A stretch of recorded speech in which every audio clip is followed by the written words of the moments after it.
Graça e paz aos irmãos. Muito boa noite a todos. É um prazer estar aqui mais uma vez com a oportunidade de, nesses 98 anos de bênçãos da parte de Deus, estar com os irmãos aqui comemorando este aniversário. Agradecemos ao pastor Gilvan, agradecemos à igreja e que Deus abençoe muito, nesse ano novo que vai se iniciar e na direção aí do centenário, quando esperamos que Deus abençoe muito a igreja, especialmente o ano que vem, com todo esse trabalho especial da Transpiauí. Vamos orar para que Deus de fato faça grande diferença no trabalho que os irmãos têm diante de si. Pastor Gilvan já mencionou e queremos reforçar, a Transmundial tem feito uns congressos em vários lugares do país. Algumas semanas atrás, nós estávamos lá em Rondônia, fazendo parte desse congresso, cujo tema era verdadeira espiritualidade. O ano que vem nós vamos fazer em pelo menos 8 lugares diferentes do Brasil, e vamos começar aqui por Teresina, 28 de fevereiro, pastor Itamir Neves, professor da Faculdade Batista Teológica de São Paulo, Dr. Russell Shedd e eu também devemos estar. Os irmãos orem e participem ativamente, vai ser um momento bastante especial. Falando na Transmundial, os irmãos orem porque os projetos que a gente desenvolveu na Transmundial estão hoje caminhando para diversas direções. O material do Rota 66, comentário bíblico, Bíblia de Estudo Explicada, está sendo traduzido para espanhol, inglês e para mandarim. Nós vamos esse ano ainda, o ano que vem ainda para a Ásia, encontrar líderes de várias igrejas que falam mandarim e para poder dar prosseguimento a esse projeto, onde vários desses estudos que foram preparados originalmente aqui em português está sendo traduzido para as demais línguas. Inclusive está à disposição de todos vocês aí a Bíblia de Estudo comentada em áudio do Rota 66, são 250 horas de explicação no texto bíblico de Gênesis a Apocalipse. Por que Rota 66? Porque é uma estrada que começa no livro 1, Gênesis, e vai até o livro 66, o livro do Apocalipse. Além da explicação do sentido do texto, 2.500 perguntas e respostas com uma aplicação e de uma maneira muito bem humorada, e você pode passar aí, viajar, pegar o trânsito e ir escutando, ou seja, você tem uma Bíblia de Estudo que em vez de você ler, alguém lê para você e explica de maneira muito detalhada. O projeto do Rota está crescendo também em DVD, ou seja, filmado o livro de Atos inteirinho. Onde? No lugar onde aconteceu. Jerusalém, Cesareia, Atenas, Icônio, Éfeso, exatamente nos lugares onde os capítulos estão tratando, lugares de Israel, Grécia, Itália, Turquia, a ilha de Creta, junto com o Dr. Shedd. Dr. Shedd e eu, nós fizemos um comentário em DVD, o tempo passa e nós temos maneiras diferentes de transmitir conteúdo. Então esse material, que às vezes é difícil de encontrar, vem de longe, tem custo de frete hoje. Nosso irmão, amigo, o Roberto, está aí vindo especialmente para disponibilizar para os irmãos. E também enfatizamos mais alguns livros que nós publicamos recentemente, o problema do mal no Antigo Testamento. Por que é que existe o pecado e o sofrimento no mundo? Qual é a resposta bíblica? Esse livro é um livro mais técnico, mais detalhado, para gente que gosta de estudar um pouco mais. Se você gosta de estudar um pouco menos, é melhor não comprar esse livro, porque você... o máximo que vai conseguir é dormir mais depressa. Isso não vai ajudar, pelo menos ajuda você a não passar o problema da insônia. Esse livro, sim, Teologia na Prática, do começo ao fim, vários artigos objetivos sobre a realidade contemporânea, em que você vai aproveitar de maneira muito especial. A Bíblia de Estudo de Esperança também está num valor muito acessível a todos, 365 estudos que vão discutir desde sexualidade, um estudo interessante. 1 Coríntios pergunta: será que Deus rejeita os homossexuais? Como é que a Bíblia lida com isso? Como é que a gente pensa nos vários problemas da vida do tipo, cristão pode passar por depressão, Como é que a gente lida com questões como ansiedade, desemprego e ao mesmo tempo presta atenção nas questões doutrinárias. Uma Bíblia muito prática, inclusive boa para dar de presente para uma pessoa que não conhece o Evangelho. Esse material vai estar à disposição dos irmãos, mas de qualquer maneira, mesmo que você não tenha a possibilidade e nem possa adquirir agora, procure sintonizar transmundial.com.br, tem uma programação toda muito bem pensada, refletida, que pode abençoar, ajudar a vida da igreja brasileira, a Transmundial, uma missão que faz um trabalho extraordinário, desde trabalho ligado às mulheres que ficam em situação de sofrimento, a evangelização no interior do Brasil, nos lugares onde a gente não tem nada, porque ela manda por ondas curtas para as regiões mais distantes, como também trabalho com tribos indígenas, especialmente Baniwa, Ticuna e Macuxi, lá na Amazônia. Então orem, porque é uma das missões mais significativas do mundo. Um programa em mais de 200 línguas, em 160 países, um trabalho extraordinário, uma família que interage e exatamente pela primeira vez o material produzido em português está indo para outras línguas. O material de Atos, por exemplo, há um pedido para ser colocado numa TV na Alemanha, com tudo dublado em alemão. Mas, meus queridos, vamos pensar e refletir hoje no segundo livro de Reis, capítulo de número 5. Segundo Reis, capítulo 5, nós vamos pensar hoje, muita alegria e prazer em reencontrar a minha antiga professora, Mandora Dutra, aqui, muitos anos atrás, quando eu passei alguns anos no estado lá do Tocantins, no Colégio Batista. Mandora esteve com a gente, uma alegria muito grande depois de tanto tempo reencontrar aqui, né? Tudo que eu falar direitinho foi ela que ensinou, que eu errar por minha conta, né? É uma satisfação encontrá-la aqui depois de todo esse tempo. Segundo Reis, capítulo 5, começando com o versículo 1, mesmo assentados, irmãos, acompanhem a leitura da palavra de Deus, que diz o seguinte: Naamã, comandante do exército do rei da Síria, era um homem importante, muito respeitado diante de seu senhor, porque o Senhor havia livrado os sírios por intermédio dele. Era um guerreiro valente, porém leproso. Numa das suas investidas militares, os sírios haviam levado cativo uma menina da terra de Israel, que passou a servir a mulher de Naamã. Ela disse à sua senhora: quem dera o meu senhor procurasse o profeta que está em Samaria, ele o curaria da sua lepra.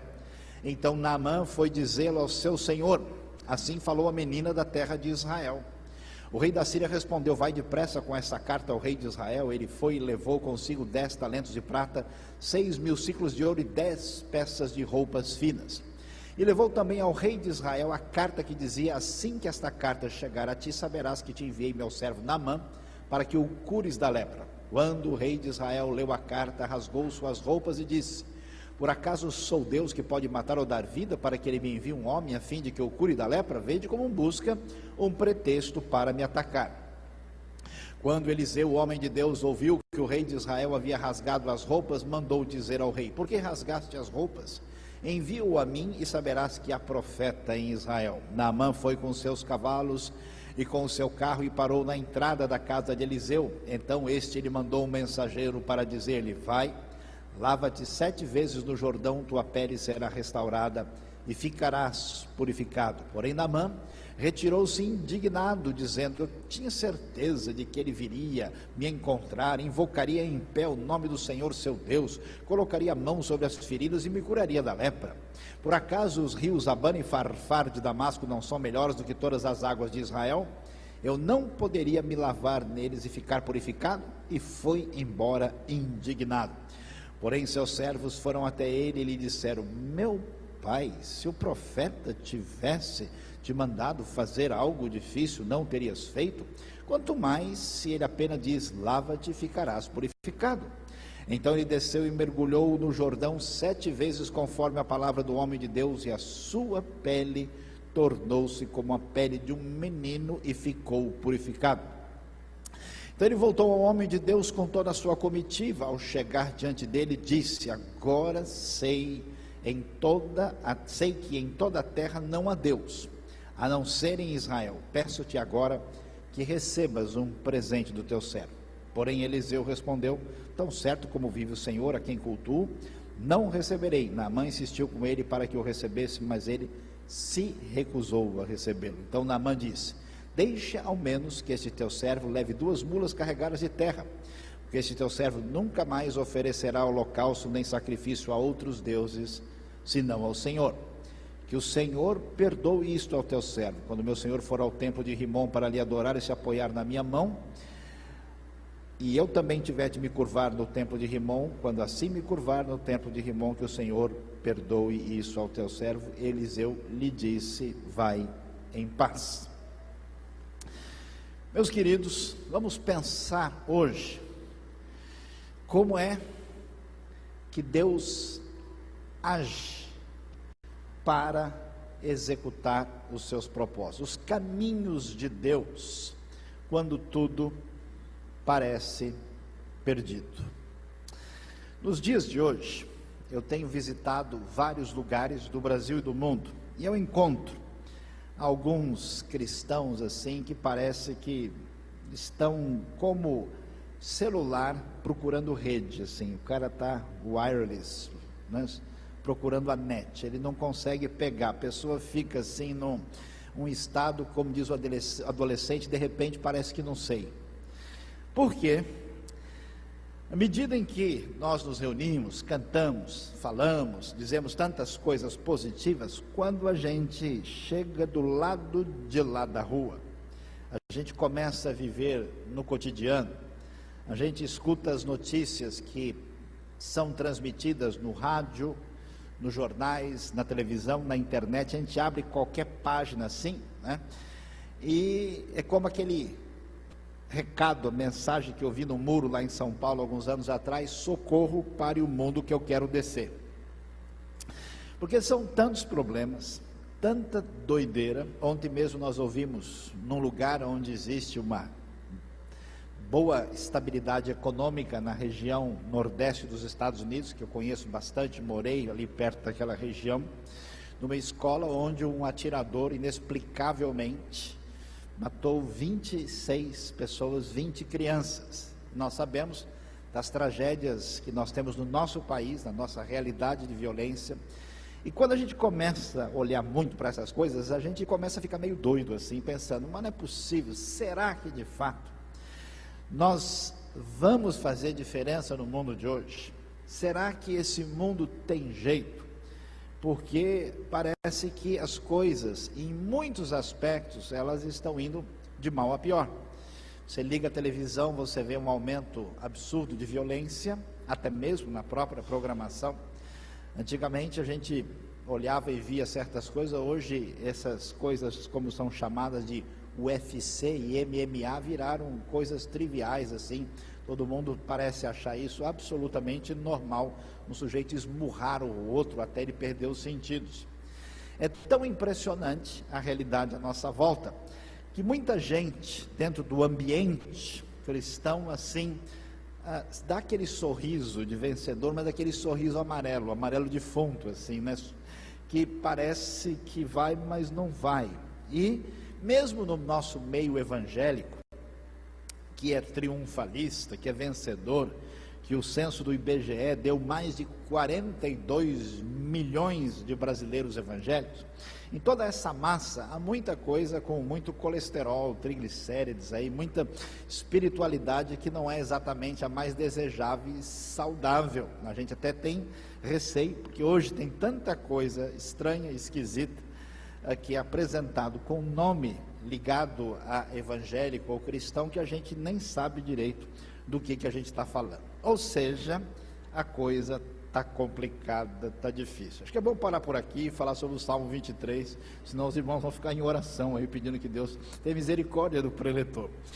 Mas, meus queridos, o importante nessa percepção é entender que essas circunstâncias de adversidade, já que nós estamos pensando em uma espiritualidade marcada por sabedoria e equilíbrio, estamos pensando na missão da igreja, estamos pensando na missão dos irmãos com 98 anos de trabalho e luta e sua responsabilidade missionária. Vamos descobrir aqui hoje os segredos de como a atuação de Deus se dá num contexto tão difícil. O que está acontecendo? Segundo Reis, capítulo 5, está nos falando de um momento muito difícil da história, que é na metade do século IX antes de Cristo, em Israel, no Reino do Norte. Você vai se lembrar, se não se lembrar, vai aprender, que o reino de Israel era um reino único, unido desde os 3 primeiros reis, Saul, Davi e Salomão. E por volta de 930 a.C., esse Reino Unido foi dividido porque um cidadão refugiado político, que era inimigo de Salomão, que havia fugido para o Egito, depois da morte de Salomão, ele volta e faz uma rebelião. Essa rebelião tem a seu favor ainda a falta de capacidade do filho de Salomão, que ficou no reino, chamado Roboão. Com o nome desse a coisa não ia dar certo, né? Que acabou tendo uma maneira de governar que não dá certo, que muitos políticos até hoje não descobriram. Ele achou que poderia tirar do povo o máximo possível, cobrar impostos cada vez mais pesados, sem dar nada em troca, e a ligação entre as diversas tribos de Israel, no sul Judá e Manassés e Efraim mais fortes, no Reino do Norte, não subsistiu, portanto o reino se dividiu, de modo que Jeroboão, conhecido como Jeroboão I, tomou e dividiu o reino, ficando ali inclusive 2 altares construídos no sul, em Betel, e outro em Dan, que aliás foi descoberto pela arqueologia, completo, inteiro, na parte norte de Israel, e que foram lugares feitos para rivalizar com o templo de Jerusalém, que Salomão terminou a construção no ano 966 a.C. Vamos anotando direitinho, que daqui a pouco é a prova, nós vamos cobrar as datas de todos os irmãos aqui. E aí o que acontece? Esse reino, em dificuldade, com tantos problemas, foi complicando cada vez mais, até o ponto que um cidadão, filho de um rei muito importante chamado Onri, né? Você já ouviu falar que o rato roeu a roupa do rei Onri? Não, não é o caso de Roma, você não pode esquecer o rei Onri, pai de Acabe, iniciou um processo tão devastador e destruidor no Reino do Norte, que esse reino entrou numa decadência tão grande. Tanto é que, se você for ler o primeiro livro de Reis, desde o capítulo 17, o tema fundamental, até o final do livro e o começo do segundo livro de Reis, são 2 profetas especiais chamados Elias e Eliseu, que representam a resistência da fé em Deus em tempos extremamente marcados por crise, apostasia e afastamento de Deus. De modo que, agora, um pouco depois da época de Acabe, aquele rei casado com uma rainha estrangeira chamada Jezabel, conhecida como rainha dos Sidônios, que levou o povo a uma apostasia, a um culto a Baal, uma decadência tremenda. Você imagine que esse povo de Israel, que conheceu a lei de Deus, era um povo que agora se entregava a festas, que eram festas de orgia em homenagem a Baal, cultuando a sexualidade, uma espécie de reedição do envolvimento de Baal com a sua consorte Azerá. Naquele tempo já havia a Baalada, a festa em homenagem a Baal. Veja que as coisas não mudaram tanto, tão complicadas até hoje.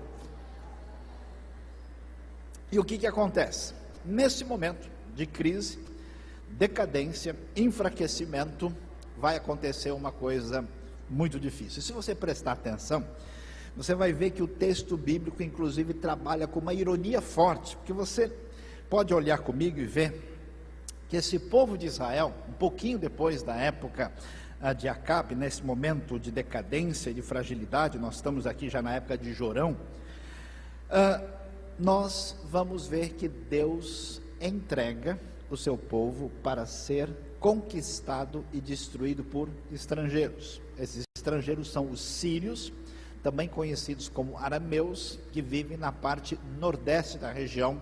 Anteriormente tinham sido dominados por Davi. Agora, não só o povo está afastado de Deus, entrou em decadência, não ouve a palavra de Deus, e Deus os entrega na mão dos seus inimigos. E preste atenção no detalhe da ironia que o texto sagrado nos apresenta. Diz o texto, verso 1, que nós lemos capítulo 5, que Naamã, comandante do exército do rei da Síria, Era um homem importante, muito respeitado diante de seu Senhor, porque, atenção, confira comigo no replay, veja o texto, porque o Senhor, o Deus de Israel, havia livrado os sírios por intermédio dele.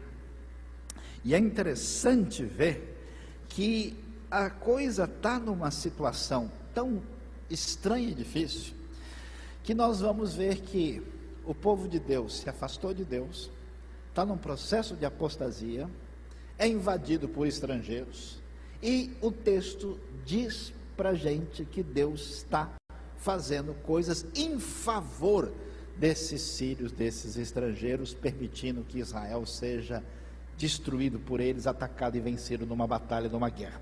É mais ou menos como se hoje alguém se levantasse e dissesse: pessoal, as igrejas estão com problemas, as igrejas que deveriam servir a Cristo estão com dificuldade, e Deus permite que o grupo dos feiticeiros e bruxos ataquem e destruam a igreja, e foi Deus que fez isso. Imagine como é que isso ia soar aos nossos ouvidos. É mais ou menos isso que soa nos ouvidos do povo que ouve essa história. Imagina um israelita lendo isso: como é que pode uma coisa dessa? Onde é que está Deus diante de um momento tão difícil? Será que Deus não está vendo a situação do seu povo? Será que Ele não interfere no processo? Será que Ele vai deixar a coisa chegar no ponto último? Será que Deus não faz alguma coisa, ainda permite e favorece as vitórias das batalhas desse estrangeiro Naamã? E o que vai acontecer? Naamã vence a guerra, e aparece lá, e de repente acontece um problema. Naamã vai aparecer leproso, e numa circunstância que a gente vai olhar com atenção daqui a pouco, ele descobre que pode haver algum tipo de solução para o problema dele em Israel, e quando a gente acha que vai ter uma luz no fim do túnel, a gente descobre que tem mais um túnel no fim da luz, porque o Naamã, em dificuldades, vai lá procurar o rei, e o rei da Síria manda uma carta para o rei de Israel, que não está em sintonia com Deus, e o rei de Israel recebe aquilo e fica desesperado. Pronto, o pessoal já invadiu, já acabou com a gente, agora estão achando mais um motivo para vir e acabar com Israel de vez. A carta pedia que o rei curasse Naamã da sua lepra, do seu problema. Nesse momento, o rei fica desesperado, Deus começa a agir, e o profeta Eliseu, o grande discípulo de Elias, aparece e diz: mande o homem a mim, eu vou resolver. Você vai saber que existe Deus em Israel e profeta aqui, Deus no céu e profeta em Israel. Assim, você conhece bem a história. Naamã vai lá, e é uma coisa interessante como é que o texto bíblico mostra com ironia o que acontece. Naamã vai, acostumado com aquela coisa de corte, né? Receber um tratamento todo especial. O Eliseu nem sai para dar bom dia para ele, nem, no máximo, se ele mandasse um e-mail, ainda seria na caixa de spam, não dá nem atenção para ele. Ele simplesmente manda o servo lá e dizer: olha, é o seguinte, você está com um problema de saúde, está com um problema de lepra, vai lá no Rio Jordão, e você vai e se lave 7 vezes, você vai ficar limpo da sua lepra. Bom, quem conhece Israel e visita as coisas impressionantes das terras bíblicas, das terras ali conhecidas como terra sagrada, muita coisa é bonita e especial, mas uma que não é o Rio Jordão.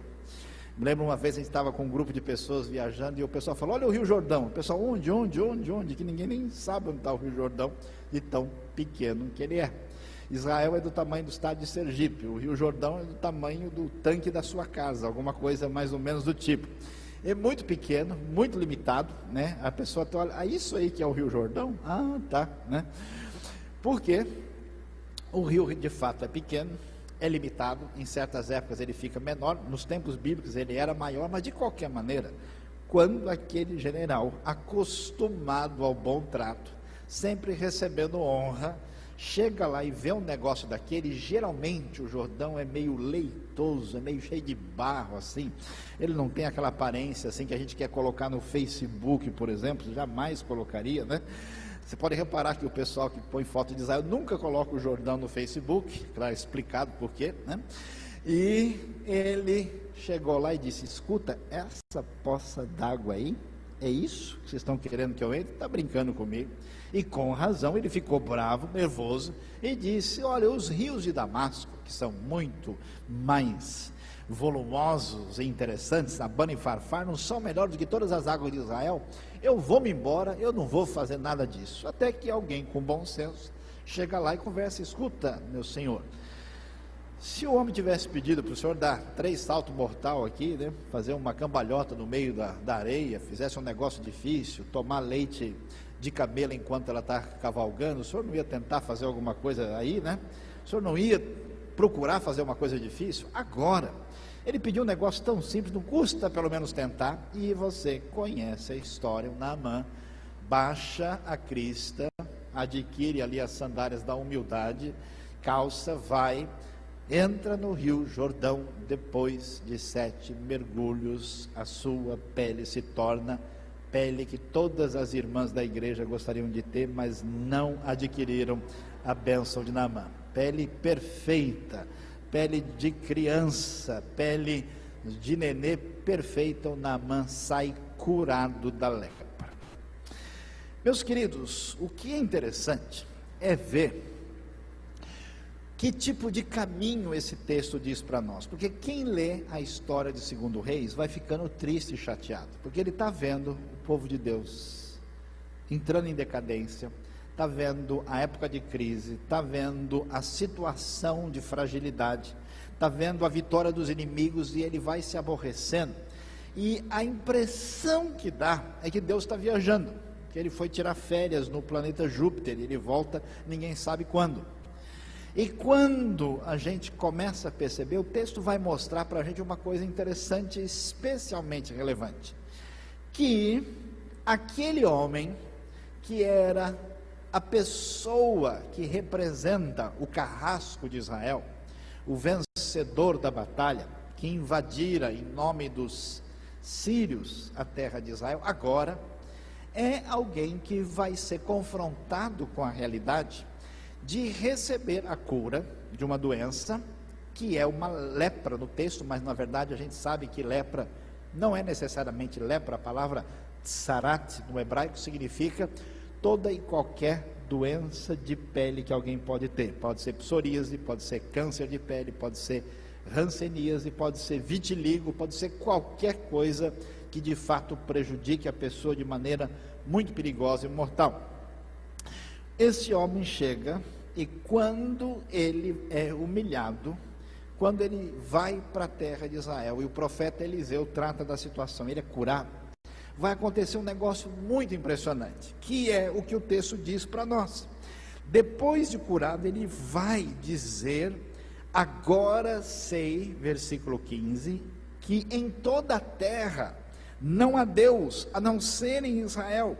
Peço-te agora que recebas um presente do teu servo. Esse homem faz uma confissão de fé. Ele diz: olha, eu descobri que Deus de verdade só tem na terra de Israel. E vai ainda afirmar que a partir de agora ele não vai acreditar em nada mais, em nenhum outro Deus, a não ser no Deus verdadeiro que ele acabou de conhecer. Isso é uma declaração de fé. O que significa isso?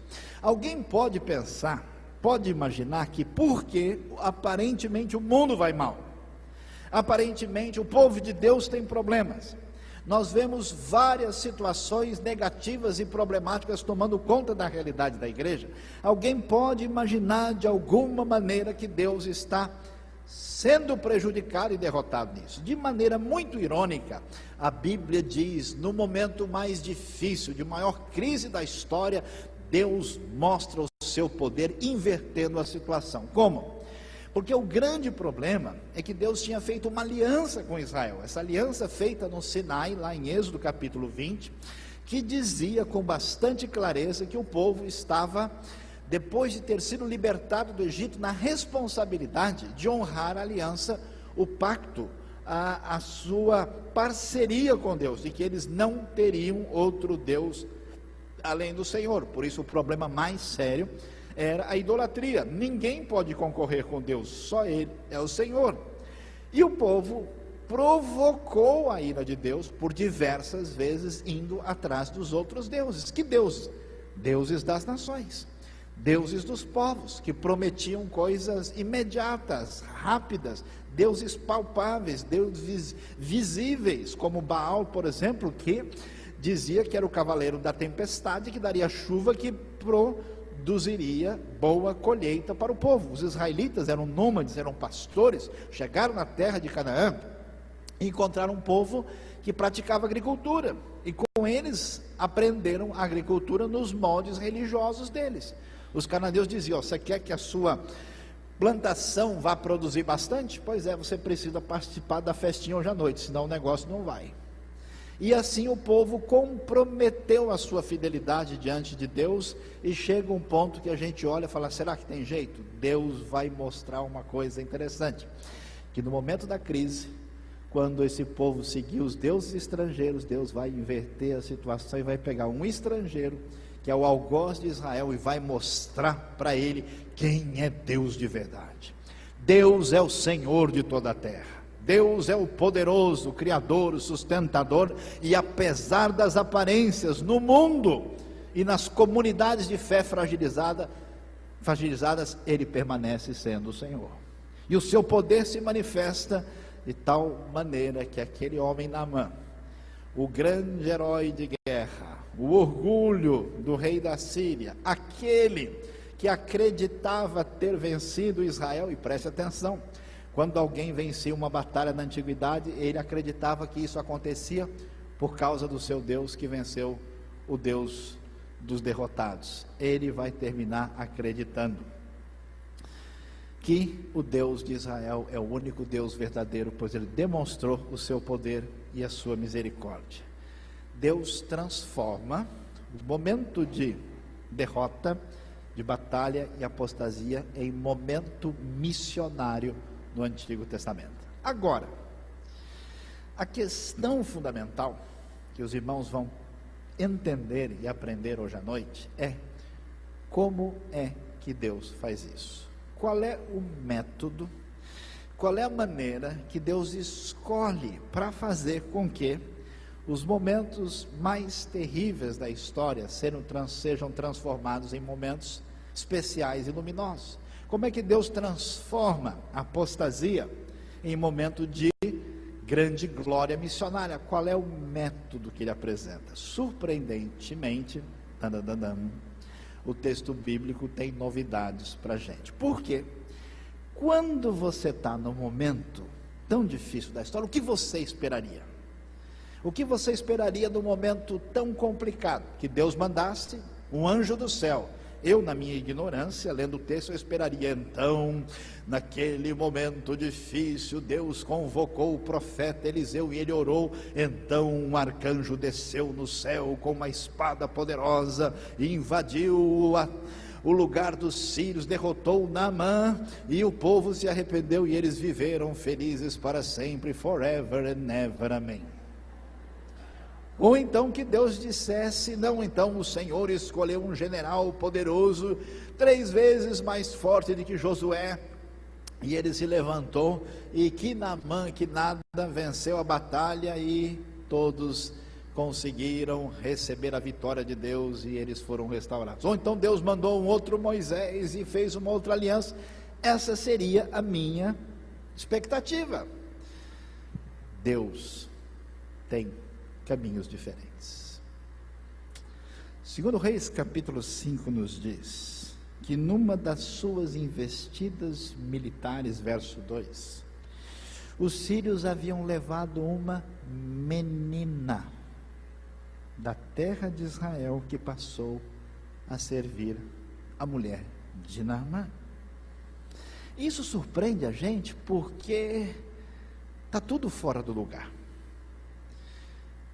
Primeiro, no mundo antigo, a pessoa que tem valor é a pessoa de idade, é o ancião, o zaqueno.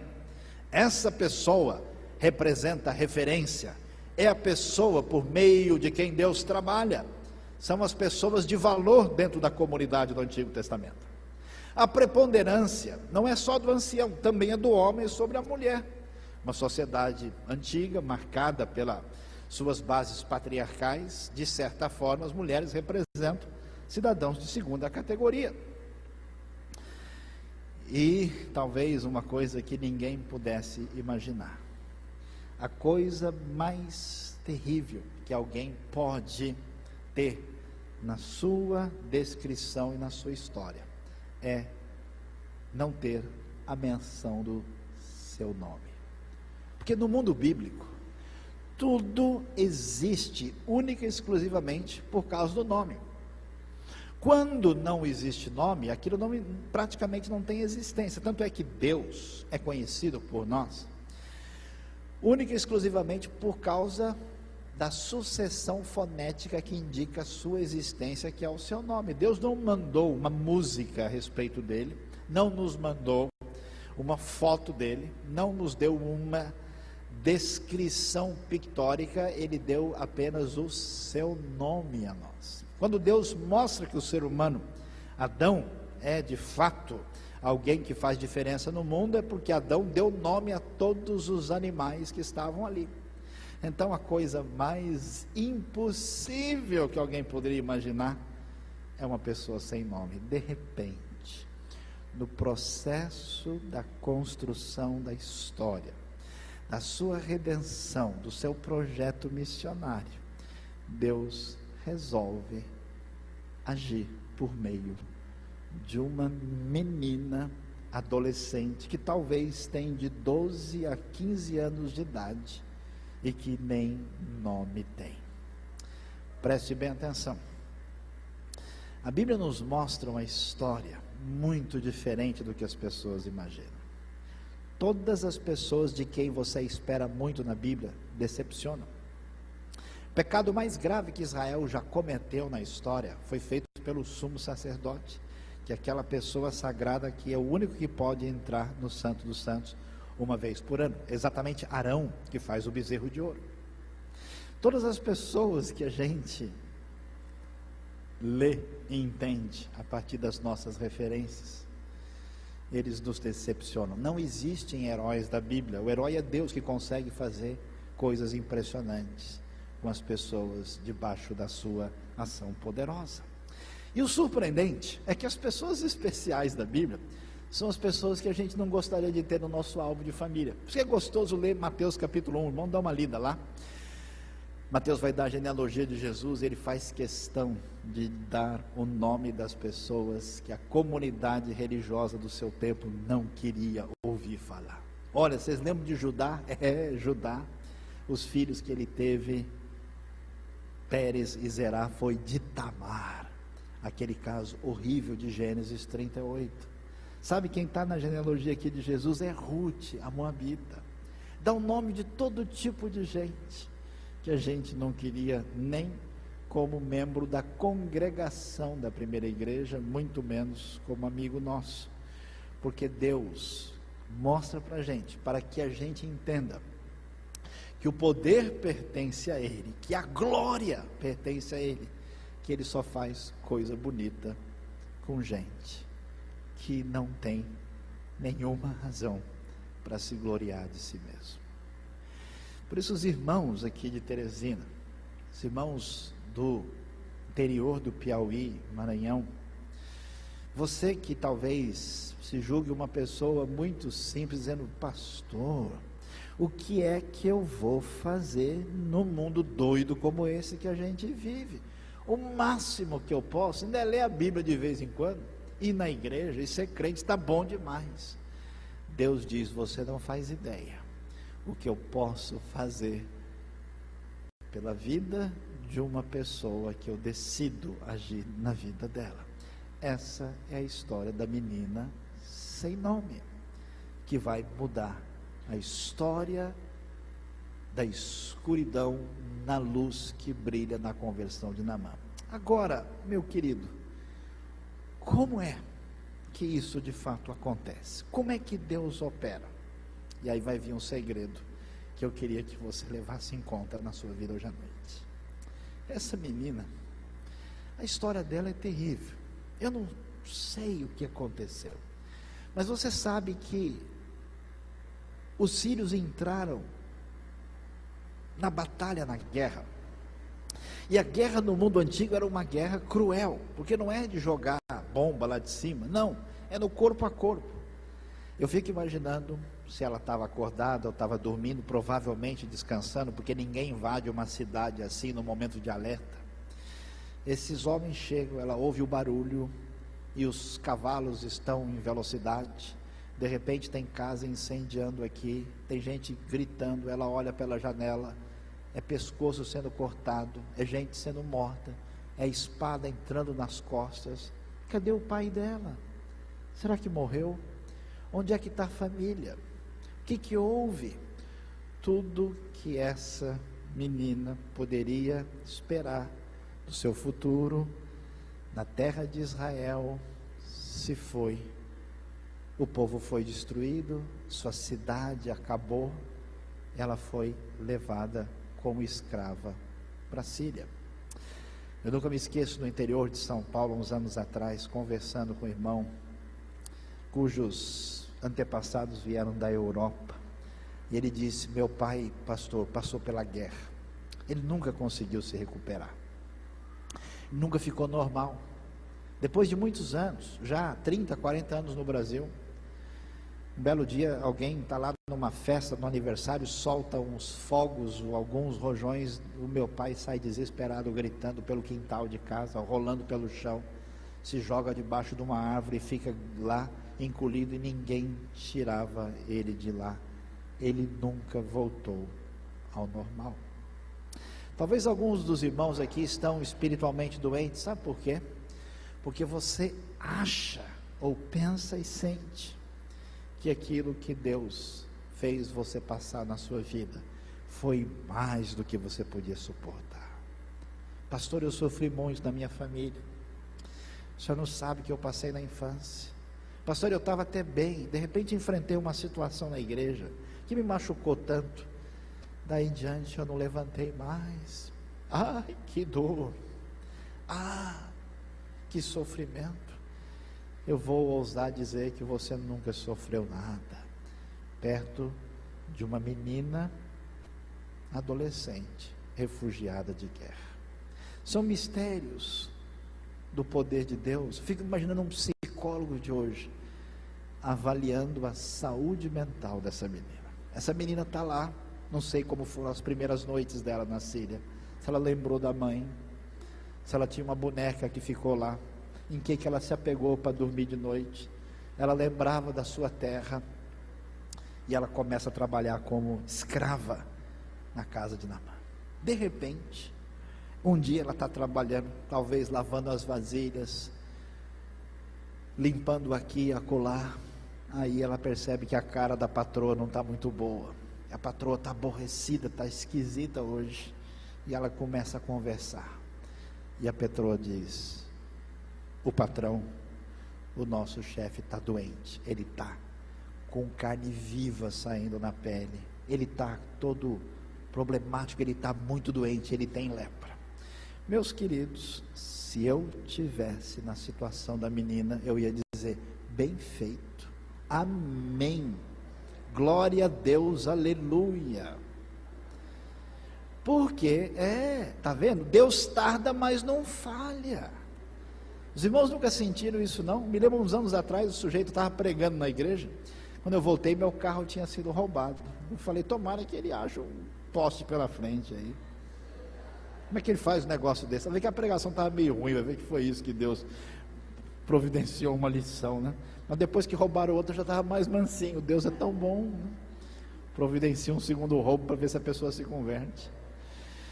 Meus queridos, que coisa impressionante. Essa menina devia ter feito isso. Por quê? Como menina, adolescente, simples, vendo tudo que ela viu na fase tão simples da vida, ele diz: está vendo, é a justiça de Deus. E tem mais, esse homem pensa que ele é alguma coisa, general, pagão, que adora esses deuses de mentira, foi lá e destruiu a minha terra, fez o que fez, agora está chegando o juízo de Deus. E ela tinha 3 caminhos para seguir. Um era agir com base na justiça retributiva e dizer: está vendo? Agora a mão de Deus chegou. Ela não fez isso. Ela podia fazer o que a gente faz nos momentos que a gente não sabe o que fazer da vida, que é escapar. Começa a cantar uma música, vai ver um filme, pensa no outro assunto, foge pela alienação. Ela, ok, tudo bem, deixa eu continuar limpando aqui, porque isso não tem nada a ver comigo. Mas eu fico impressionado, porque aquela menina não tinha nenhuma razão para ter esperança em Deus. Cadê a minha família, Deus?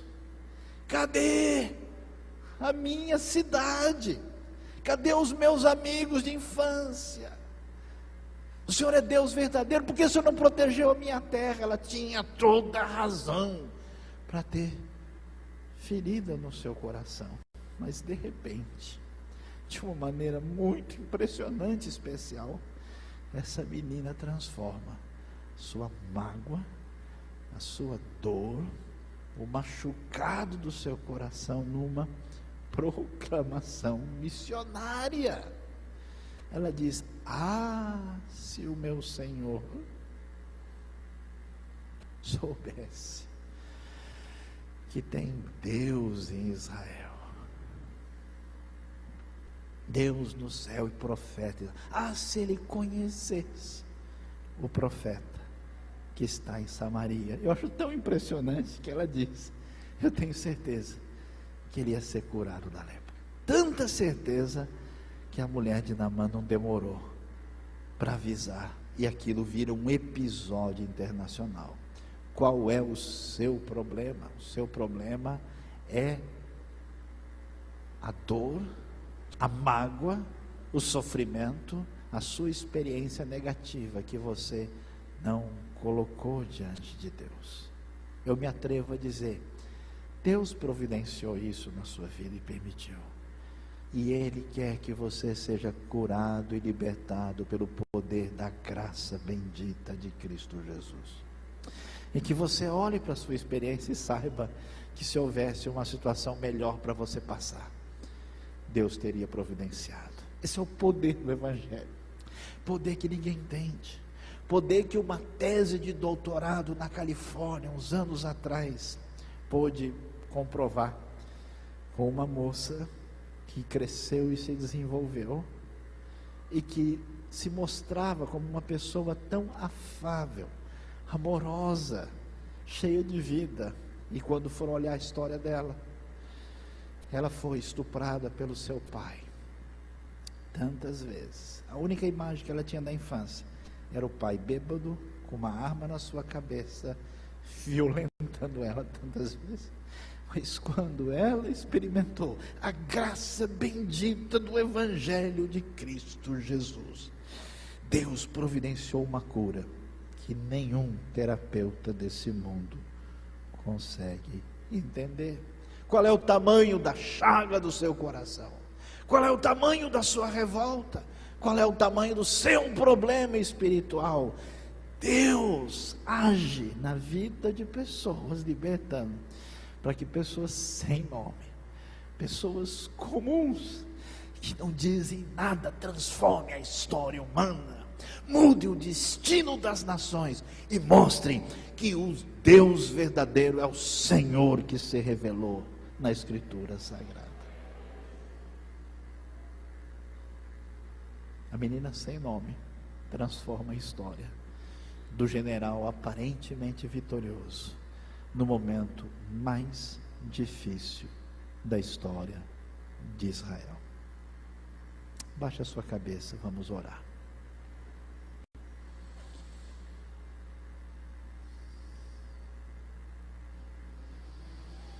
Eu queria perguntar para você nessa noite, se depois de ouvir a palavra de Deus e de escutar essa história tão impressionante, se você sente que de alguma maneira Deus falou ao seu coração de uma maneira particular e você quer pedir que Deus abençoe você de um modo especial nessa noite, queria que você desse um pequeno sinal com a mão, dizendo: pastor, ore por mim, Deus mexeu com a minha vida, Dê um sinal. Louvado seja Deus, louvado seja Deus. Amém. Amém, amém, amém, amém, amém, amém. Graças a Deus, louvado seja Deus. Coloque a sua vida diante do Senhor nesse momento. Quando nós formos orar, baixe a sua cabeça, coloque-se diante do nosso Senhor e peça a sua graça. Deus bondoso, louvado seja o teu nome. Nós te adoramos, Senhor, porque tu és o grande Deus, Senhor extraordinário, poderoso, que nós reconhecemos e adoramos.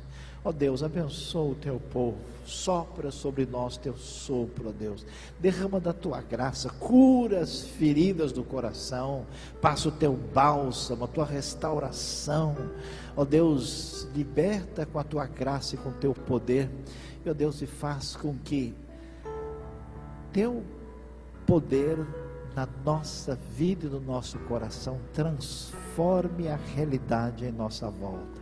Derrama do teu perdão, da tua bondade, da tua graça, cura os corações que se aproximam de ti, ó Deus, faz com que os momentos difíceis que atingem a nossa vida sejam transformados na proclamação da tua verdade. Nós te louvamos, te agradecemos, te adoramos em nome de Jesus, amém. Que Deus abençoe o coração dos irmãos nessa noite.